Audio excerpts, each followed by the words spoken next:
glorifying war and appealing to machoism. Would you be attracted to this recruitment ad? A Russian gym instructor is shown switching his day job for the battlefield. He's followed by a taxi driver. These are examples of ordinary citizens heading into war. The ad, which has remained on Chinese social media sites for months, is subtitled in Chinese. It ends with this slogan: "You are a real man. Be one." When it comes to this recruitment, which takes Chinese directly to the front line, Volodymyr Zelenskyy says Beijing is turning a blind eye. Why would China look the other way, and should Taiwan and the United States be concerned? Hello and welcome to Taiwan Talks. I'm Kavat. Joining us today are Sana Hashmi, Taiwan-Asia Exchange Foundation Postdoctoral Fellow, and Guermantes Lailari, retired US Air Force Foreign Area Officer. Very warm welcome to both of you on the show today. Thank you. In documents obtained by Ukraine intelligence and seen by the Financial Times, 168 Chinese names are listed, including some not yet deployed. Recruits undergo a 4-day medical examination and 2 months of military training. They're listed as, quote, riflemen, snipers, gunners and reconnaissance soldiers, and hold ranks including private, junior sergeant and commander. 4 are listed with drone units, suggesting they've received training for modern warfare. Sana, let me come to you first. So Zelenskyy said China was another country that was militarily supporting Russia, and Beijing rejected his remarks, saying that they were irresponsible. The US, of course, State Department has come out and said that the developments are disturbing. Irresponsible is strong language in international relations. Was there anything wrong with what Zelenskyy said? I totally agree with his assertion, and specifically since it's coming directly from the president. So definitely there is some legitimacy to the claims. And when he's saying that Chinese are actually fighting in Ukraine, but for the Russians, it's absolutely a very, very serious allegation. But if we look at the official position, the long-standing position from the Chinese side has been that China practices neutrality and it supports peace and resolution to the conflict. But its position is now under scrutiny. Specifically now we have Chinese in Ukraine. So I do believe that this is more about how they have been, and even if you look at the language of the Chinese, it's been very ambiguous. They haven't really used the word war, Russia's war against Ukraine. The conflict is a much used word. And apart from that, it hasn't really condemned Russia. Jiman, if these Chinese are mercenaries, they are not connected to Beijing, they're not there at Beijing's behest, could therefore Beijing continue to say that it is neutral? Yeah, of course. I mean, that's what they're doing. And I think that's actually one of the reasons why they like them there, because they act as cover for a bunch of other Chinese, what I say, PLA soldiers that are there. So when these guys are caught or rolled up, these are the volunteers, but the other side is these are the real PLA, and they're not being rolled up. So you're talking about real PLA soldiers. Yeah. Are you talking about on the front line or behind the Russian front line, which we understand from a Reuters report is happening, and these officers are so-called observing the war? Mm-hmm. I think it's all of the above. Based on my research, there have been reports that some of the Chinese so-called volunteers, but I think they're PLA soldiers, are actually conducting operations with drones, for example, and killing Ukrainian soldiers. So to me, that's front line. These guys that were caught were on the front line. I believe that actually they were told that if they were caught, they have to complain, they have to say that they were volunteers. And when in fact, if someone were to research it and look into it, it's probable that many of these 160 plus are actual PLA soldiers. I have to push you on, what evidence you have that they are actually PLA soldiers. Okay, so in my research, I look at a lot of dissident voices coming out of China, dissidents that were living in China, who have networks in China, who say to me that there are lots of PLA in Russia and in Ukraine. As you mentioned, even Reuters comes out and says they're there. I would also point out that in 6 months before the war started, there was an exercise between China and Russia where 10,000 Chinese and 13,000 Russian soldiers were doing exercise, and they emphasized that at every echelon of the exercise, they had Russian-speaking Chinese with the Russians. So they were practicing basically what we see today. They trained for this operation. Sana, let's go to this idea of whether China is party to the war.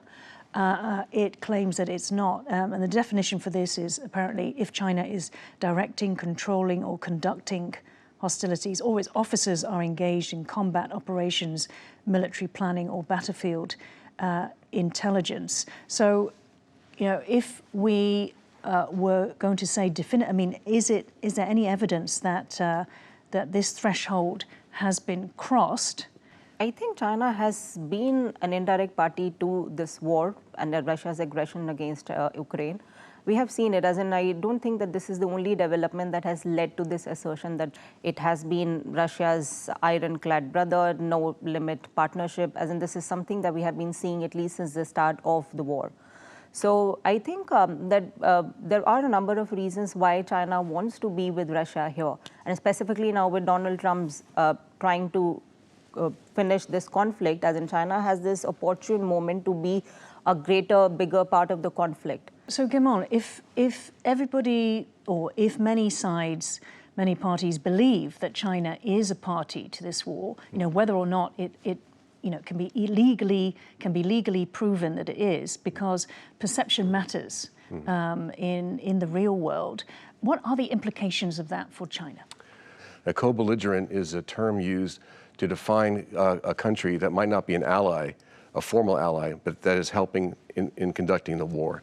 So if China is a co-belligerent, that means we would treat China like Russia, because that means that they're doing the same thing. Right.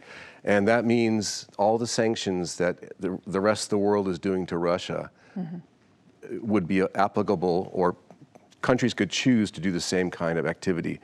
It also means that diplomatic sanctions, it could also mean that Ukraine could attack China because it's a party, if it was a party to the conflict.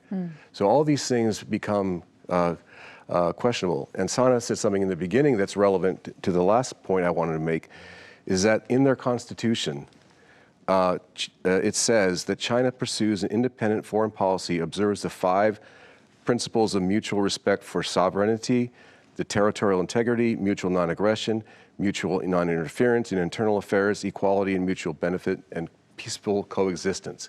Well, by helping Russia, they're violating several of these.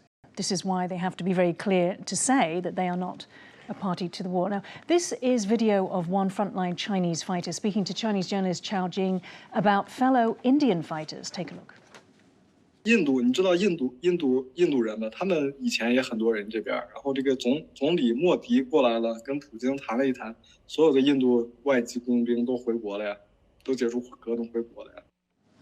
So, Guermantes, why hasn't Xi Jinping brought Chinese fighters back home to China, like Narendra Modi did after his summit in July 2024 with Putin? Beijing tightly controls its social media. Why hasn't it stopped the ads? Well, first of all, I'd like to point out that video was produced by a CCTV host, and she used to do propaganda for the Communist Party of China. And that man who's there, he doesn't look like he's doing too bad in terms of his physical appearance. And he's complaining, if you read this whole story, he says he's starving. He looks well fed. So this was this video was designed to make people believe that the people who are there are volunteers. This is the story they want to keep on repeating over and over again, because they don't want you to know the other story, the other Chinese that are there, okay?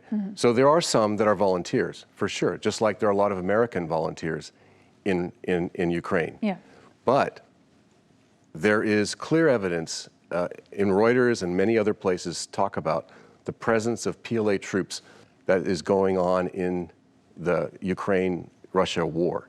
So These people provide cover for that whole story, as I mentioned before. Right. So you're saying that the video is a fake. If you could just quickly cover off the Americans, I mean, the estimates are between 1,000 and 3,000 Americans have fought for Ukraine. Luckily, the Ukraine side is pretty open and transparent about the number of volunteers that are joining their international legion. Russia is not doing the same. Again, my estimates are that there are PLA soldiers deployed throughout the area, working with the Russian soldiers. And again, where are we getting this from? Like I said, I have a few sources that have told me this, and I have no way to verify it, but they've been reliable in the past, and I'm sharing that with you now. Okay. And Sana, why have they allowed these adverts to keep running? I think there could be a number of reasons, but also I want to bring about the point on India, how Prime Minister Modi recalled the Indian soldiers fighting in Ukraine. I think that was to actually project the stance of neutrality. That, even if we have people who are going and volunteering, this is something that we want to do. And in fact, the quote that this is not an era of war came from Prime Minister Modi. But when it comes to the Chinese side, they're not even accepting that they have soldiers or volunteers in Ukraine. And if you're not acknowledging the problem, you're not even accepting that there is a problem. And it's a political choice from the Chinese side as well. So I do believe that inaction is also a form of action. And I do believe that in such a situation, how they are kind of not controlling the social media when it comes to ads for recruitment, and then perhaps there is not a lot of attention also in Chinese social media as well. There's not a lot of discussion on how Chinese are going and fighting in Ukraine. So I do believe this idea that China and Russia are going to be best of friends forever, and the Western countries are not going to have a divide between China and Russia is also a driving force behind that. So I think this is perhaps also one of the ways of showcasing to the people that, we are standing up to a bully, we are fighting with our friends together. And of course, it is not something that the government is accepting, that we are encouraging people to go and fight in Ukraine against the Ukrainians. But I think this is something that is very much government-led.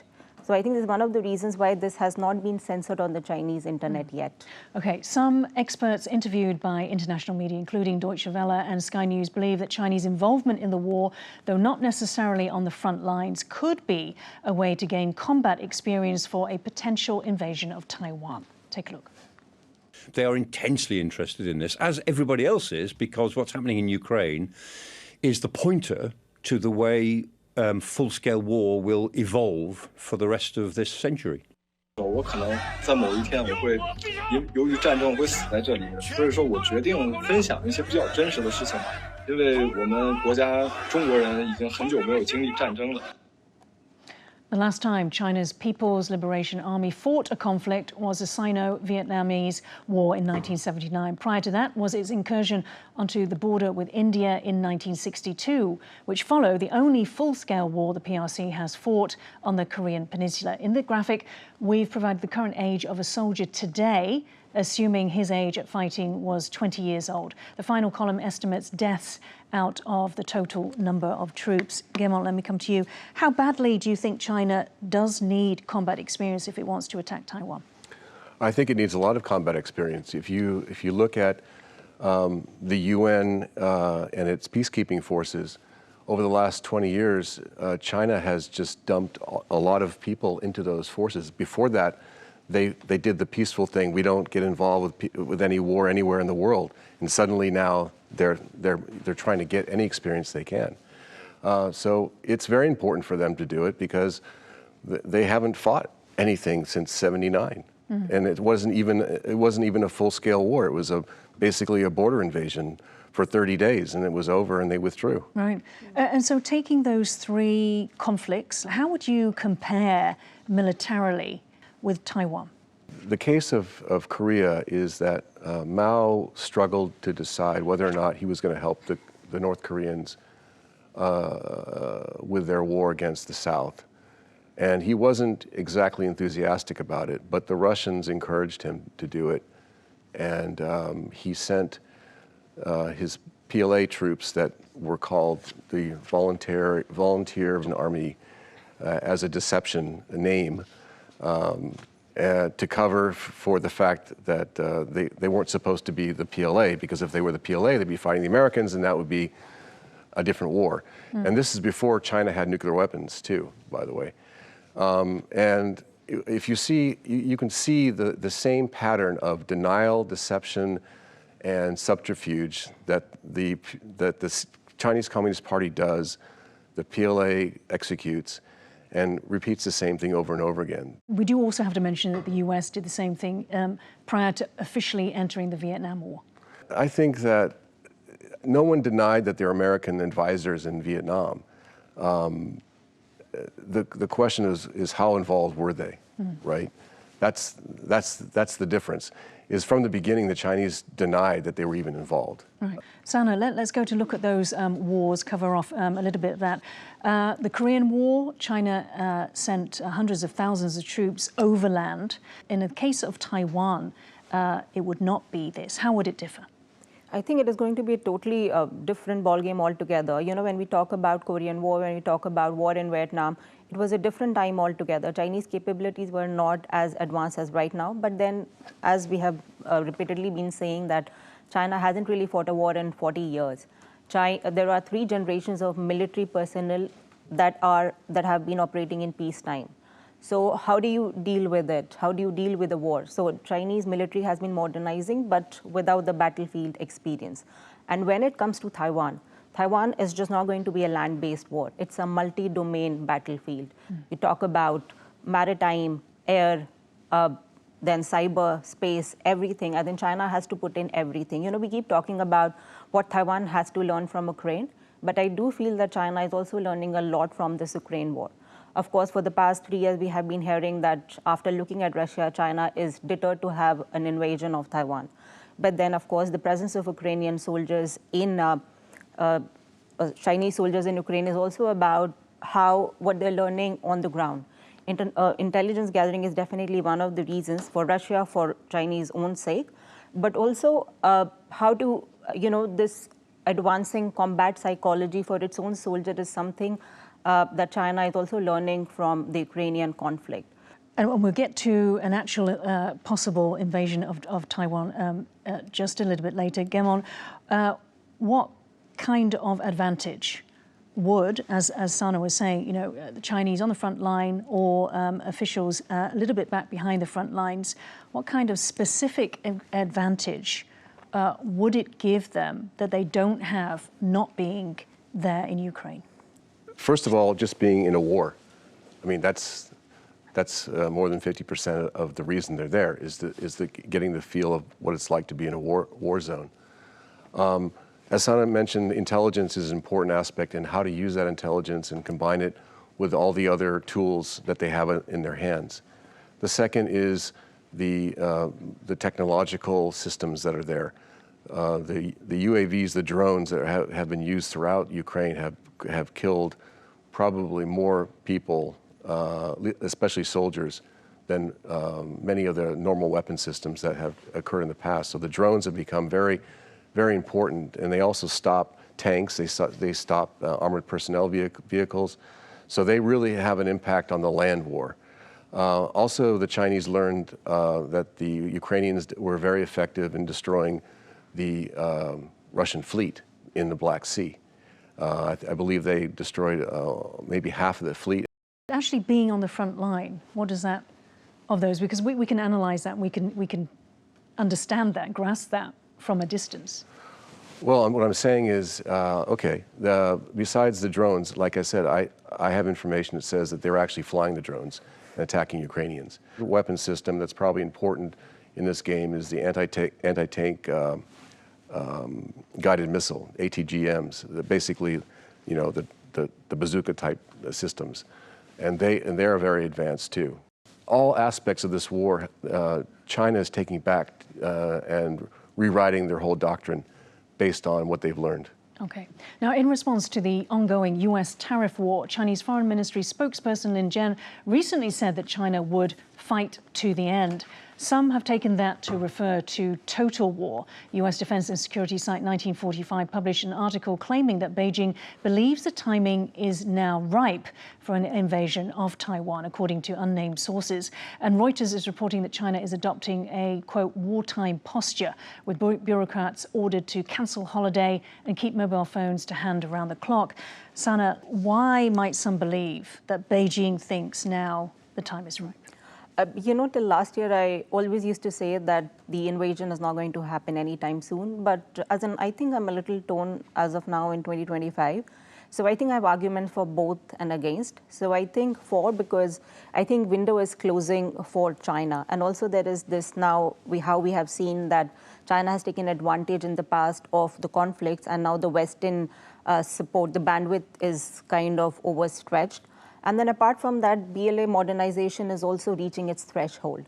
And if you just look at Taiwan, I think from Chinese perspective, of course, KMT is not in power, but this is also one of the best times for it. The internal division is at its highest. The cohesion, the political cohesion, and the funding for defense buying is just, then it's chaotic. So definitely from the Chinese side, it's an opportunity. And also, Xi Jinping, this is about just not about regime legitimacy, it's about Xi Jinping legacy. And his legacy is all about Taiwan. And then how he's also responding to the US. Perhaps it might also be a window for us to see how he's going to respond in terms of Taiwan. We know that specifically because of the tariff and the US-China trade tech war, the economy in China is not going to sustain the losses as they're claiming to. So I do believe that they also have to take into consideration if they have the manpower, if they have the resources, if they have the money to sustain this war. Because it's just not going to be a war between Taiwan and China, it's going to be a war between China, US, and Taiwan. Right. And if we can drill down, Guermantes, this sort of 6-month window seemed to be hinging on this US-China tariff war. What role may that play? And why is it so critical? Why is it the trigger, the tipping point? Well, I think it's a culmination of a lot of things, and besides what Sana's mentioned, I think it could give an excuse for China to do something. For example, you're being so aggressive. Well, I'm going to change the subject and make you forget about the tariff war and now deal with a real war. Or that you are forcing us into action that we wouldn't. Because of you, they're blaming the U.S. on their behavior. The other thing, I think, a couple of very quick points I want to make in addition. The U.S. is training the ROC military, and it's been doing it for the last 2 years, and it's continuing to do it. And again, my information says that the U.S. started training the Ukrainian forces in 2017 when President Trump authorized lethal training. And that training had a significant impact on the outcome of the war. It prevented Russian forces from taking over Ukraine. And is this happening on Taiwan or in the US? Both. According to the National Defense Authorization Act in 2023 and 2024, and this year too, it's public knowledge that we're actively training the ROC military heavily. And the way we did it in Ukraine was we trained a soldier, and then we trained them to be a trainer. The second point I just want to make is the U.S. is now ramping up its industrial base to build more ships, for example. And so the longer that Xi Jinping waits, the more powerful the U.S. is going to get. So time is not on his side. And the last point I would just point out is that Xi Jinping has said that he would not pass pass Taiwan to the next generation, that he felt it's his responsibility to annex Taiwan. Or he could feel sick tomorrow and his doctors could tell him that he's going to die soon, and he might change the timeline. If I can bring Sana back, Xi Jinping and the CCP have said they prefer peaceful unification, and under China's anti-secession law of 2005, force would only be used as a last resort if they felt that the possibility of peaceful unification was exhausted.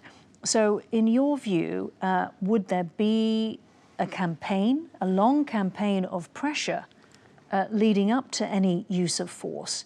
Or is it that the environment, the prevailing thought appears to be changing and that it might just come out of nowhere? I think we're in the process right now because KMT is not in power, and from the Chinese side, peaceful reunification could only happen, the so-called peaceful reunification, when KMT is in power. And we have seen since 2016 that they just refuse to talk to DPP. So I don't think it's about giving an ultimatum, or it's even about what Taiwan and its leadership is doing. Even if they go tomorrow and say, we want to talk to you, let's sit and talk about how to preserve peace and status quo in the Taiwan Strait, Chinese side is not going to respond with affirmation. I think it's more about the window of opportunity closing for China, and they're believing that Taiwan is no more ROC even. Forget about being a part of PRC, but it's not even ROC as of now. There are more Taiwanese than Chinese in terms of identity, in terms of ideology. G-Man, final question to you. So do you believe that it will come out nowhere? So I believe that the CCP is projecting the intense pressure campaign. But I believe that the PLA is preparing to do its action at a moment's notice.